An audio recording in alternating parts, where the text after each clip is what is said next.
Good evening everyone guys. Previous session में हमने essence of horticulture book का point number 5 को कंप्लीट किए थे। इस सेशन में हम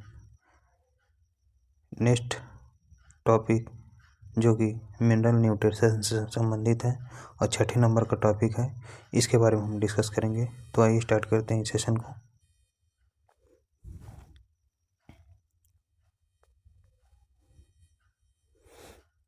English word fertilizer was derived from Latin word fertile। English word fertiliser यानी फर्टिलाइजर एक प्रकार का आपका इंग्लिश वर्ड होता है जो कि लैटिन वर्ड फर्टाइल से बना है। यानी English word fertilizer was derived from Latin word fertile. यानी इंग्लिश वर्ड फर्टिलाइजर जो है वो फर्टाइल लैटिन वर्ड फर्टाइल से बना है। Second point, grey revolution promotion of manures and fertilizer. यानी कि ग्रेफी का मतलब होता है ग्रे रिवोल्यूशन किससे संबंधित होता है, तो ग्रे रिवोल्यूशन आपका promotion of manures and fertilisers, यानी कि ग्रे रिवोल्यूशन आपका मैन्योर्स एंड फर्टिलाइजर के प्रमोशन से संबंधित होता है। Next, average all India use of NPK in 2015। यानी 2015 में एनपीके का यूज ऑल इंडिया में एवरेज कितना था, तो 8.2 से लेके 8.2 = 3.2 = 1। यानी कि average all India use of NPK in 2015 यानी 2015 में एनपीके का यूज कितना है पूरे इंडिया में, तो औसत रूप से यानी average all India use of NPK 2015, तो ये आपका है 8.2 संबंध 3.2 संबंध 1 है, यानी average all India use of NPK 2015। Next है essential nutrients. Total essential nutrient कितने हैं, तो टोटल इसेंशियल न्यूट्रिएंट आपका 17 है। Criteria of essentiality of nutrients किसने दिया था, तो अर्नल्ड एंड स्टाउट ने दिया था सन 1954 ईस्वी में। Criteria of essentiality of nutrients, यानी न्यूट्रिएंट्स की जो इसेंशियलिटी का क्राइटेरिया है किसने दिया था, तो अर्नल्ड एंड स्टाउट ने दिया था। और दिया था कब, तो 1939 ईस्वी में दिया था। 1939 ईस्वी में इन्होंने दिया था। और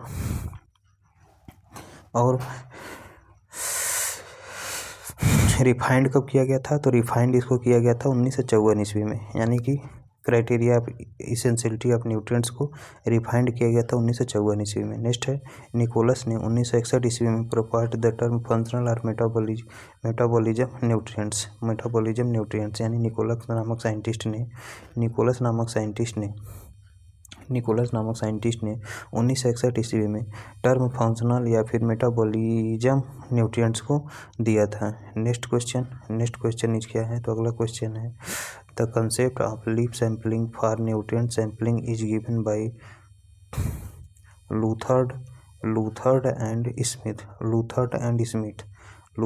स्मिथ। यानी the concept of leaf sampling for nutrient sampling, यानी न्यूट्रिएंट सैंपलिंग के लिए जो लीफ सैंपलिंग कंसेप्ट है वह किसके द्वारा दिया गया था, तो यह लूथर्ड एंड स्मिथ नामक साइंटिस्ट के द्वारा।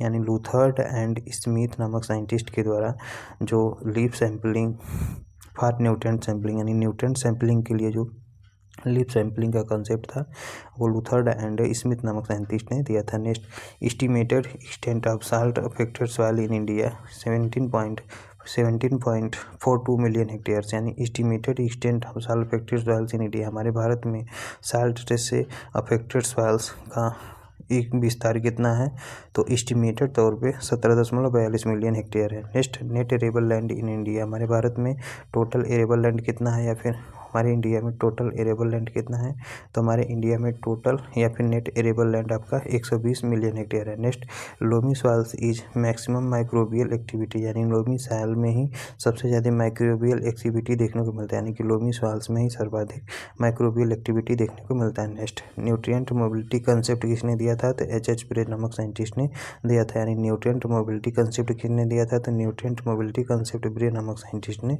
दिया था।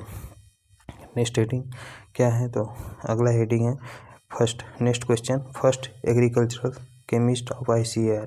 यानी ICAR का जो प्रथम एग्रीकल्चरल केमिस्ट्री मैन था, यानी कि ICAR का जो प्रथम एग्रीकल्चरल केमिस्ट था या फिर रसायन विज्ञान का पितामह जिसे कहते हैं वो कौन था, तो JW लीथर था, यानी कि first agricultural chemist of ICAR, यानी ICAR का जो प्रथम एग्रीकल्चरल केमिस्ट था वो आपका JW लीथर था। Next question, first micronutrients discovered by iron, यानी कि फर्स्ट माइक्रोन्यूट्रिएंट डिस्कवर्ड, यानी कि सर्वप्रथम खोजा गया माइक्रोन्यूट्रिएंट कौन था, तो सर्वप्रथम खोजा गया माइक्रोन्यूट्रिएंट आपका आयरन था।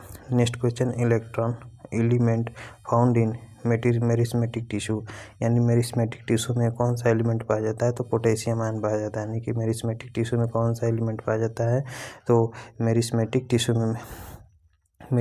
टिश्यू में आपका कौन सा एलिमेंट पाया जाता है, तो पोटेशियम एलिमेंट पाया जाता है, पोटेशियम एलिमेंट पाया जाता है। Next, India rank second in fertilizer consumption, यानी फर्टिलाइजर के कंजप्शन में इंडिया का रैंक कौन सा है, तो फर्टिलाइजर के कंजप्शन में इंडिया का दूसरा रैंक है। Next question, most important source of cadmium, यानी कैडमियम का जो सर्वाधिक इंपॉर्टेंट सोर्स क्या होता है पॉल्यूशन के तौर पर, तो आपका फास्फेट होता है, फास्फेट फर्टिलाइजर्स होता है, फास्फेट फर्टिलाइजर होता है, यानी most important source of cadmium pollution, यानी कैडमियम पॉल्यूशंस का जो सर्वाधिक महत्वपूर्ण सोर्स होता है वो आपका फास्फेट फर्टिलाइजर्स होता है। Next, India imports potassic fertilisers mainly from Germany and France, यानी इंडिया जो होता है वो कि पोटैशिक फर्टिलाइजर्स का जो इंपोर्ट करता है वो मुख्यतः किस देश से करता है, तो जर्मनी और फ्रांस से करता है, यानी इंडिया जो होता है वो पोटैशिक फर्टिलाइजर का सर्वाधिक आयात जो है वो जर्मनी एंड फ्रांस के द्वारा करता है। Next, zinc and iron are compatible with each other, यानी जिंक और जो आयरन होते हैं वो एक दूसरे के प्रति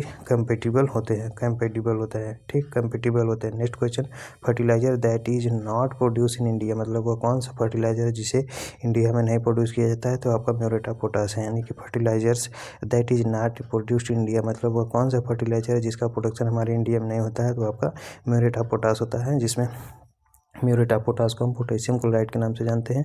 इसमें क्लोरीन की मात्रा पाई जाती है, इसमें क्लोराइड की मात्रा पाई जाती है, और पोटेशियम क्लोराइड जो होता है इसमें पोटाश की मात्रा 60% तक पाई जाती है। नेक्स्ट, बेसिक न्यूट्रिएंट्स में आपका क्या आता है, तो बेसिक न्यूट्रिएंट्स में आपका कार्बोहाइड्रेट आता है, यानी कि बेसिक न्यूट्रिएंट्स में क्या आता है, तो CHO जिसे हम कार्बोहाइड्रेट के नाम से जानते हैं, carbon, hydrogen, oxygen. Micro nutrients में कौन आता है, तो नापाक मांगे मोहब्बत, यानी NPK कैल्शियम, मैग्नीशियम, सल्फर, जो कि 100 माइक्रोन ग्राम पर ग्राम ड्राई मैटर में पाया जाता है, यानी कि माइक्रो न्यूट्रिएंट्स किसे कहते हैं, माइक्रो न्यूट्रिएंट्स को ही हम मेजर न्यूट्रिएंट्स कहते हैं। और मेजर न्यूट्रिएंट्स या फिर माइक्रो न्यूट्रिएंट्स मतलब प्लांट्स जब 1 ppm से अधिक, यानी कि वे न्यूट्रिएंट जिसकी आवश्यकता प्लांट को 1 ppm से ज़्यादा होती है तो उसे माइक्रो न्यूट्रिएंट्स कहते हैं। नेक्स्ट क्वेश्चन, अगला क्वेश्चन इज माइक्रो न्यूट्रिएंट्स में क्या आता है, तो माइक्रो न्यूट्रिएंट्स में फेकुमंजन बामोनिकल, यानी 8 एलिमेंट्स जो होते हैं वो माइक्रो न्यूट्रिएंट्स के अंतर्गत आते हैं, यानी कि इसके लिए ट्रिक हमारा फेकुमंजन बामोनिकल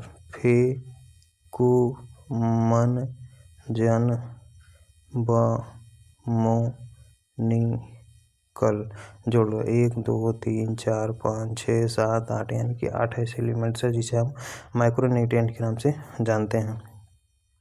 नेक्स्ट है best time of application of fertilizer, यानी फर्टिलाइजर के एप्लीकेशंस का सबसे अच्छा समय कौन सा होता है, तो जून और जुलाई का महीना, यानी बरसात का महीना, यानी कि फर्टिलाइजर के एप्लीकेशन का जो सर्वाधिक बेस्ट टाइम होता है वो आपका जून और जुलाई का महीना होता है। नेक्स्ट, फर्टिगेशन किसे कहते हैं, application of fertilizer through irrigation, यानी इरीगेशन के साथ जब हम फर्टिलाइजर का एप्लीकेशन करते हैं तो उसी को फर्टिगेशन के नाम से जाना जाता है। हर्बिगेशन किसे कहते हैं, application of herbicide through irrigation, यानी इरीगेशन के द्वारा जब हम हर्बिसाइड का एप्लीकेशन करते हैं तो उसे हर्बिगेशन के नाम से जानते हैं। Next question, maximum fertilizer use efficiency क्या है, तो फर्टिगेशन कहलाता है, यानी कि high maximum fertilizer use efficiency, यानी कि फर्टिलाइजर की जो यूज इफिशियंसी होती है वो मैक्सिमम किस में देखने को मिलती है, तो फर्टिगेशन में देखने को मिलती है। नेक्स्ट, सॉइल स्टेरिलेंट में क्या आता है, तो कॉपर सल्फेट आता है। सॉइल स्टेरिलेंट में क्या आता है, तो सॉइल स्टेरिलेंट में आपका कॉपर सल्फेट आता है। सॉइल स्टेरिलेंट में कौन सा आता है रसायन, तो कॉपर सल्फेट आता है। Next, micro nutrients most widely deficient in Indian soils, zinc and iron, यानी कि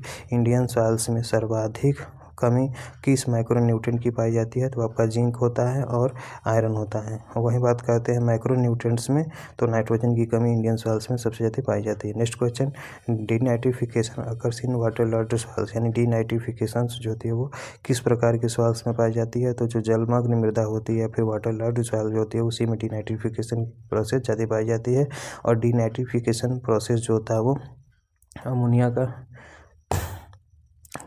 डीनाइट्रिफिकेशन प्रोसेस में कौन कौन से बैक्टीरिया पार्टिसिपेट करते हैं, तो डीनाइट्रिफिकेशन बैक्टीरिया में एक तो आपका स्यूडोमोनास और बेसिलस, यही दोनों बैक्टीरिया जो होते हैं वो काम करते हैं।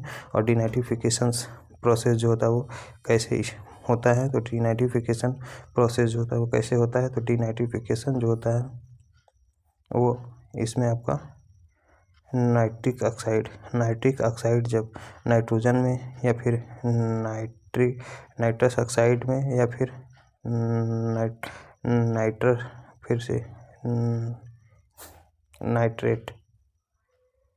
नाइट्रेट आयंस का N2 नाइट्रस ऑक्साइड और नाइट्रिक ऑक्साइड में चेंज होना ही क्या कहलाता है, तो ये आपका कहलाता है denitrifications. Next question, dry matter yield is increased with an application of nitrogenous fertiliser, यानी नाइट्रोजिनस फर्टिलाइजर के एप्लीकेशंस के साथ ड्राई मैटर का यील्ड बढ़ाता है कौन, फर्टिलाइजर। फिर से, dry matter yield is increased with an application of nitrogenous fertilizer, जब हम किसी भी फील्ड में नाइट्रोजिनस फर्टिलाइजर्स का एप्लीकेशन करते हैं तो उसके साथ ही साथ जो यील्ड की ड्राई मैटर होती है वो बढ़ जाती है। Next question, the range of deficiency and toxicity is narrow in micronutrients, the range of deficiency and toxicity is narrow in molybdenum micronutrient, यानी मॉलिब्डेनम माइक्रोन्यूट्रिएंट में। फिर से, the range of deficiency and toxicity यानी कि is narrow in molybdenum micronutrients, यानी कि जो molybdenum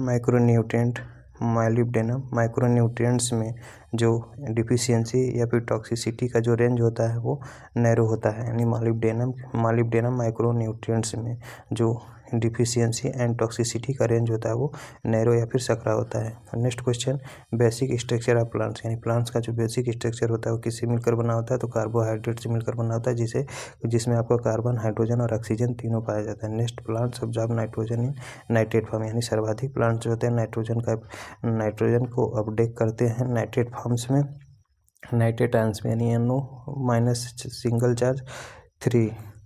तो सर्वाधिक प्लांट्स जो होते हैं वो नाइट्रेट रूप में नाइट्रोजन को अपटेक करते हैं, लेकिन कुछ प्लांट्स जो होते हैं वो अमोनियम आयंस के रूप में नाइट्रोजन को अपटेक करते हैं, जिसमें आपका कौन कौन सा आता है, तो इसके लिए ठीक है, इसमें आपका शुगर केन आता है, टी आता है एंड पोटैटो आता है एंड राइस आता है। वाटर लॉज्ड कंडीशंस में नाइट्रोजन को प्लांट अमोनियम आयन के रूप में अपटेक करता है, जो कि रेड्यूस्ड जोन में, इसीलिए उस फील्ड में रेड्यूस्ड जोन में यानी 10 मिलीमीटर से नीचे वाली भूमि में दिया जाता है, यानी 1 से 10 तक आपका ऑक्सीडाइज्ड जोन होता है और 10 से यानी मोर देन 10 मिलीमीटर आपका रिड्यूस्ड जोन में होता है। तो अमोनिकल फर्टिलाइजर जो होता है वो रिड्यूस्ड जोन में अप्लाई किया जाता है, क्योंकि वहीं से प्लांट अपटेक कर पाता है। Next question, plants toxic substance present in urea, यानी कि यूरिया में कौन सा टॉक्सिक सब्सटेंस पाया जाता है, तो यूरिया में जो टॉक्सिक सब्सटेंस पाया जाता है वो आपका क्या होता है, तो बायूरेट होता है। बायूरेट परसेंटेज इन यूरिया में बायूरेट की मात्रा कितनी पाई जाती है, तो बायूरेट परसेंटेज इन यूरिया, यानी यूरिया में बायूरेट की कितनी मात्रा पाई जाती है, तो 1.5% तक पाई जाती है। Next, nitrogen form in urea, यानी यूरिया में जो नाइट्रोजन का फार्म होता है वो आपका एमाइड होता है और ऑर्गेनिक इन नेचर का होता है, यानी कि यूरिया जो होता है वो ऑर्गेनिक नेचर का होता है और इसमें जो नाइट्रोजन का फार्म होता है वो एमाइड फार्म होता है, जिसे हम NH2 के नाम से जानते हैं, NH2। Next question, the term CN ratio was coined by Kraus and Krebil in 1909 यानी 1919 ईस्वी में कराउज एंड क्रेबिल नामक साइंटिस्ट के द्वारा सर्वप्रथम सी-एन रेशियो को जो है वो क्वाइंड किया गया था। यानी term CN ratio was coined by Kraus and Krebil in 1999 यानी 1919 ईस्वी में कराउज एंड क्रेबिल ने टर्म सी-एन रेशियो को क्वाइंड किया था। Next question, CN ratio concept was given by Klebs in 1913 यानी 1913 ईस्वी में क्लेब्स नामक साइंटिस्ट के द्वारा सी-एन रेशियो के कंसेप्ट को दिया गया था। यानी सी-एन रेशियो कंसेप्ट को क्लेब्स नामक साइंटिस्ट के द्वारा 1913 ईस्वी में दिया गया था। नेक्स्ट, लो सी-एन रेशियो जो कि प्रोमोट्स वेजिटेटिव ग्रोथ यानी कि वेजिटेटिव ग्रोथ को प्रमोट करने के लिए लो सी-एन रेशियो का प्रयोग किया था। यानी लो सी-एन रेशियो प्रमोट्स वेजिटेटिव ग्रोथ यानी कि जो कम सी-एन रेशियो होता है वो वेजिटेटिव ग्रोथ को प्रमोट करता है। Next, high CN ratio promotes flowering यानी कि हाई सी-एन रेशियो जो होता है वो फ्लावरिंग को प्रमोट करता है, जबकि लो सी-एन रेशियो जो होता है वो वेजिटेटिव ग्रोथ को जो है प्रमोट करने का काम करता है। नेक्स्ट, अगला क्या दिया है, तो अगला दिया है एक तरफ आपका क्लासिफिकेशन है, दूसरे तरफ नेचर ऑफ न्यूट्रिएंट्स है, तीसरे तरफ आपका एग्जांपल्स है। पहले नंबर पे आपका मोबिलिटी इन सॉइल यानी सॉइल में मोबिलिटी के आधार पर तो पहले नंबर पे आपका मोबाइल है। मोबाइल में कौन कौन से यानी सॉइल में कौन से एलिमेंट्स मोबाइल्स होते हैं। एक तो आपका नाइट्रेट जो होता है वो सॉइल में मोबाइल होता है, सल्फेट भी आपका सॉइल में मोबाइल होता है, बोरान भी सॉइल में मोबाइल होता है, क्लोरीन भी आपका मोबाइल होता है एंड मैग्नीज भी आपका मोबाइल होता है। लेस मोबाइल में आपका अमोनियम आयन आता है, कैल्शियम आयन आता है, मैग्नीशियम आयन आता है, पोटेशियम आयन आता है, कॉपर आयन आता है। ई मोबाइल में कौन कौन से एलिमेंट्स आते हैं, तो इसमें आपका आर्थोफॉस्फेट आता है H2PO4 डबल सिंगल यानी double minus charge, HPO4 single minus charge, zinc double plus charge, Pb, ये सभी जो होते हैं वो ई मोबाइल के अंतर्गत आते हैं। यानी कि H2PO4 double minus charge, HPO4 single minus charge, zinc double plus charge और बी जिसे हम लेड के नाम से जानते हैं, ये सभी ई मोबाइल के अंतर्गत आते हैं। Next question, mobility in plants. Next question क्या है, तो अगला क्वेश्चन है मोबिलिटी इन प्लांट्स। पहले नंबर पर आपका हाईली मोबाइल आता है, दूसरे नंबर पर मॉडरेटली मोबाइल आता है, तीसरे नंबर पर आपका ई मोबाइल आता है। तो हाईली मोबाइल में आपका क्या क्या आता है, तो हाईली मोबाइल में NPK नापाक मागे मोहब्बत है यानी हाईली मोबाइल में, यानी कि मोबिलिटी इन प्लांट्स यानी प्लांट्स में न्यूट्रिएंट की मोबिलिटी के आधार पर क्लासिफिकेशन। तो हाईली मोबाइल में आपका NPK आता है, NPK यानी नापाक मागे मोहब्बत। मॉडरेटली मोबाइल में आपका क्या आता है, तो फेकुमंजन बमोनिकल क्या है, तो मॉडरेटली मोबाइल में क्या है, तो जिंक फेकुमन से कम यानी मॉडरेटली मोबाइल में आपका जिंक फेकुमन से कम। ई मोबाइल में आपका कब यानी कि कैल्शियम और बोरान। नेक्स्ट है फंक्शन इन प्लांट्स यानी कि प्लांट्स में फंक्शन इन प्लांट्स यानी प्लांट्स में कार्य। तो useful in energy storage and bonding यानी कि बॉन्डिंग बनाने में और एनर्जी को स्टोर करने में कौन सबसे ज़्यादा उपयोगी होता है, तो फास्फोरस आता है। यानी useful in energy storage and bonding यानी एनर्जी की स्टोरेज में और एनर्जी के बॉन्डिंग में सर्वाधिक उपयोगी एलिमेंट्स कौन सा होता है, तो फास्फोरस होता है। Next question, as regulators and carriers यानी कि वह कौन सा न्यूट्रिएंट है जो कि रेगुलेटर्स और कैरियर्स दोनों के रूप में कार्य करता है, तो आपका पोटेशियम होता है, कैल्शियम होता है, मैग्नीशियम होता है। यानी कि कैल्शियम मैग्नीशियम और पोटेशियम ये सभी जो होते हैं वो रेगुलेटर्स एंड कैरियर्स के रूप में काम करते हैं। नेक्स्ट, कैटालिस्ट एंड एक्टिवेटर्स यानी कि वे एलिमेंट्स जो कि कैटालिस्ट का भी काम करते हैं और एक्टिवेटर्स का भी काम करते हैं। तो इसमें आपका फेकुमंजन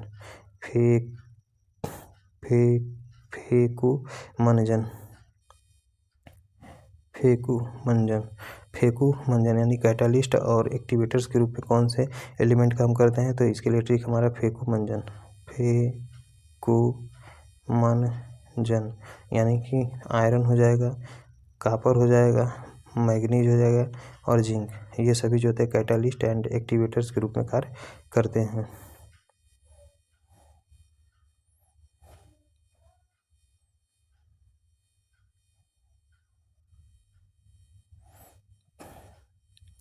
next question, role and deficiency symptoms of minerals. अगला हेडिंग है हमारा role and deficiency symptoms of mineral. एक तरफ आपका न्यूट्रिएंट दिया है, दूसरी तरफ उसके रोल दिए हैं, और तीसरी तरफ आपका डिफिशियंसी सिम्टम दिया है। तीसरी तरफ क्या दिया है, तो तीसरी तरफ उसका डिफिशियंसी सिम्टम्स दिया है। पहले नंबर पर आपका नाइट्रोजन आता है। नाइट्रोजन आपका स्ट्रक्चरल कॉन्स्टिट्यूशनल ऑफ सेल होता है, यानी कि कॉन्स्टिट्यूएंट ऑफ सेल होता है, यानी कि नाइट्रोजन जो होता है वो सेल का स्ट्रक्चरल कॉन्स्टिट्यूएंट्स होता है। इसके कारण क्या होता है, फिर से नाइट्रोजन का कार्य क्या क्या होता है, तो नाइट्रोजन का पहला कार्य होता है स्ट्रक्चरल कॉन्स्टिट्यूएंट ऑफ सेल, यानी नाइट्रोजन का जो पहला कार्य होता है वो स्ट्रक्चरल कॉन्स्टिट्यूएंट ऑफ सेल होता है। दूसरा वेजिटेटिव ग्रोथ होता है। तीसरा आपका डिले मैच्योरिटी होता है, यानी कि नाइट्रोजन का जो 3 कार्य होता है बहुत ही इंपॉर्टेंट होता है। एक तो आपका सेल का जो स्ट्रक्चरल कॉन्स्टिट्यूएंट्स होता है वो नाइट्रोजन होता है। वेजिटेटिव ग्रोथ जो होती है वो नाइट्रोजन हेल्प करता है। डिले मैच्योरिटी में नाइट्रोजन हेल्प करता है। डिफिशियंसी सिम्टम क्या होता है, तो नाइट्रोजन की डिफिशियंसी से 3 प्रकार के सिम्टम्स देखने को मिलता है। एक तो आपका क्लोरोसिस हो जाता है, ऑब्जर्व इन ओल्डर लीव्स, यानी कि पुरानी पत्तियों में जो क्लोरोसिस होता है वो देखने को मिलता है, जबकि नई पत्तियों में आयरन और मैग्नीशियम के कारण होता है। और मॉलिब्डेनम के कारण जो डिफिशियंसी होती है वो आपका लीफ में इस पार्ट टाइप के जो धब्बे बन जाते हैं वही किसके डिफिशियंसी का सिम्टम होता है, तो मॉलिब्डेनम की डिफिशियंसी का सिम्टम्स होता है। जबकि क्लोरोसिस जो नाइट्रोजन की कमी से क्लोरोसिस होता है, इसमें पूरी पत्तियां जो होती है वो पीली पड़ जाती हैं। नेक्स्ट अगला क्या कह रहा है, तो नेक्स्ट कह रहा है stunted growth. Stunted growth nitrogen की डिफिशियंसी से पुरानी पत्तियों में क्लोरोसिस हो जाता है, प्लांट बौना रह जाता है, लेट फ्लावर प्रोडक्शन, और फ्लावर प्रोडक्शन भी बहुत ही लेट होता है क्योंकि वेजिटेटिव ग्रोथ जो होता है वो इंक्रीज होता है, रिप्रोडक्टिव ग्रोथ जो होता है वो बिल्कुल ही डिक्रीज हो जाता है। फास्फोरस नेक्स्ट एलिमेंट है फास्फोरस। अगला एलिमेंट है phosphorus. First point related to phosphorus, growth and development of roots, यानी रूट्स की ग्रोथ एंड डेवलपमेंट के लिए इम्पॉर्टेंट होता है। यानी कि क्या क्या, growth and development of root, flowers seeds and maturing fruits, यानी कि फ्रूट के मैच्योरिंग के लिए फ्रूट के सीड्स के लिए, फ्रूट के फ्लावर्स के लिए, और फ्रूट के रूट्स के डेवलपमेंट के ग्रोथ एंड डेवलपमेंट के लिए बहुत ही ज़रूरी होता है फास्फोरस। यानी फास्फोरस जो होता है growth and development of fruits, phosphorus is बनिया लिया हुआ नहीं, हमारे उठाई के रख दे सवेरे।